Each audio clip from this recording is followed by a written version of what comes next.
Is President Trump a Russian asset? Donald Trump embarrassed himself and the office of president today with an announcement of a no ceasefire from Russia to Ukraine. Trump claimed Russian President Vladimir Putin had agreed to a partial ceasefire that will halt attacks on Ukraine's energy infrastructure following a high-stakes phone conversation in which Putin kept Trump waiting for hours. However, Putin refrained from endorsing the broader 30-day ceasefire, a proposal Trump had put forward to Ukraine, which had already accepted despite not being the aggressor. This setback dimmed hopes of a swift resolution to the conflict, despite Trump's promise to end the war within 24 hours. The Kremlin stated that Putin insisted on halting all Western military aid to Ukraine before considering a more comprehensive agreement. Following the call, Ukrainian President Volodymyr Zelenskyy expressed openness to suspending attacks on energy infrastructure, but emphasized the need for more details on what had been agreed upon.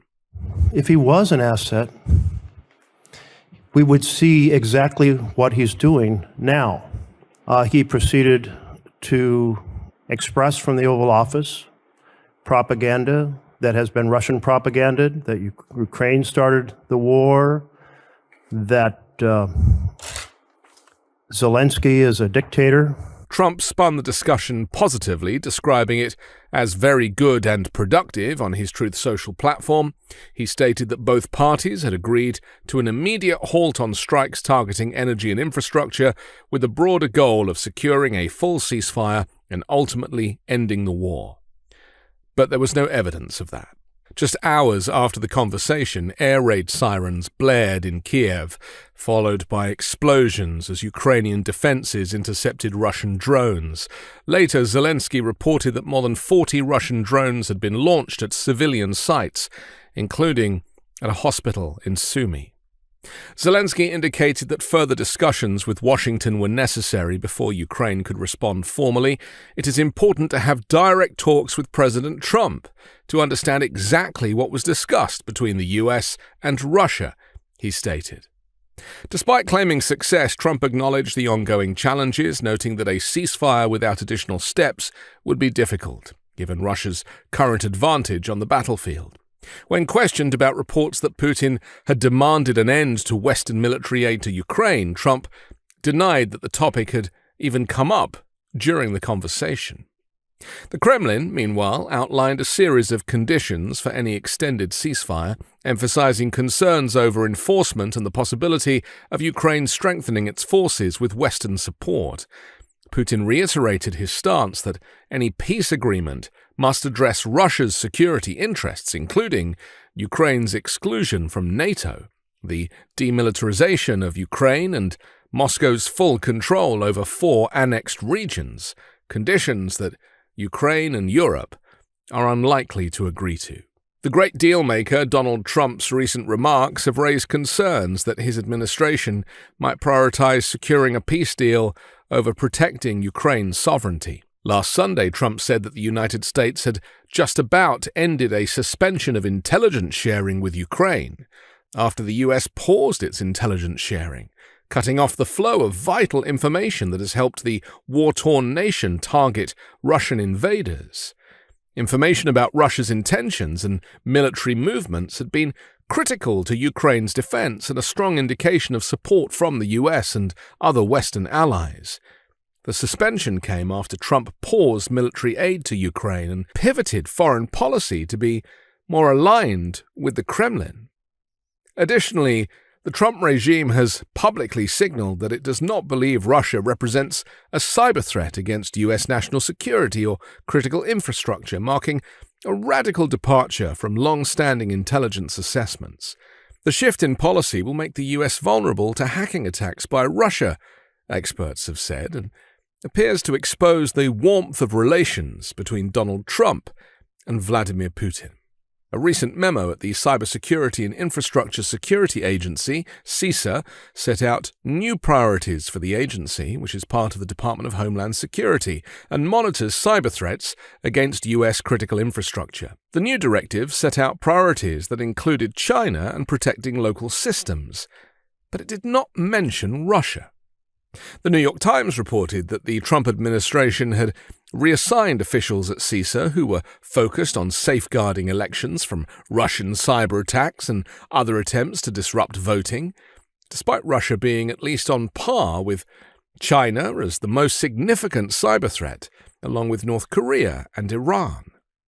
Russia and other state actors are driving an increase in politically motivated cyber attacks and sabotage of infrastructure and public institutions in the EU, the bloc's police enforcement agency has found. Europol's 80-page serious and organized crime threat assessment for 2025 also describes in detail how hybrid threat actors have established a shadow alliance with organized criminal gangs in Europe to try to destabilize the functioning of the EU and its member states. It identifies a broad range of criminal activities and tactics being deployed by criminal proxies, including sabotage, arson, cyber attacks, data theft, and migrant smuggling. And if that wasn't enough of a clue that Trump favors Russia over our European allies, the US is now withdrawing from an international body formed to investigate responsibility for the invasion of Ukraine. The Justice Department said it was pulling out of the International Center for the Prosecution of the Crime of Aggression against Ukraine, the ICPA, 2 years after the Biden administration joined it, with a commitment to hold Putin, Russia's president, to account for the 2022 invasion and subsequent crimes committed by Russian forces. The center was established to hold the leaders of Russia and its allies in Belarus, North Korea, and Iran accountable for a category of crimes listed as aggression under international law, for undertaking and supporting the attack. The European Union Agency for Criminal Justice Cooperation's president, Michael Schmidt, said, "The US authorities have informed me that they will conclude their involvement in the ICPA."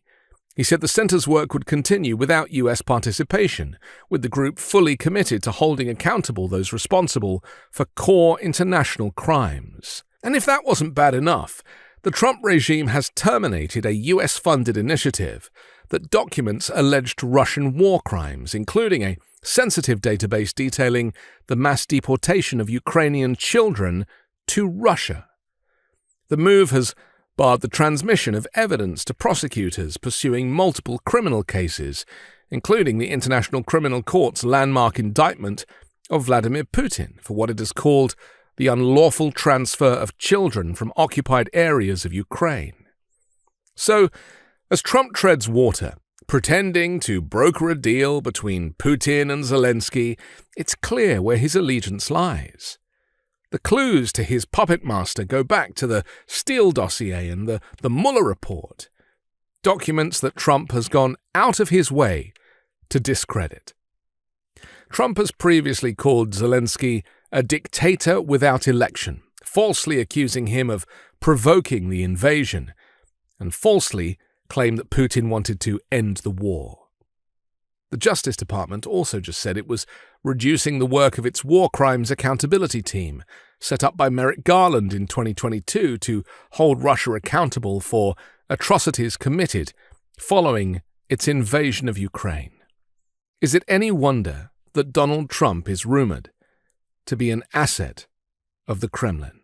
I can't imagine that if he was a Russian asset, he could do anything more favorable than these 5 points. What else could a Russian asset actually possibly do that Trump hasn't yet done?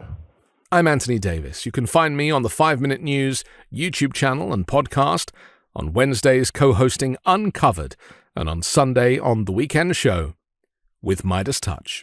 Can't get enough Meidas? Check out the Meidas Plus Substack for ad-free articles, reports, podcasts, daily recaps from Ron Filipkowski, and more. Sign up for free now at MeidasPlus.com.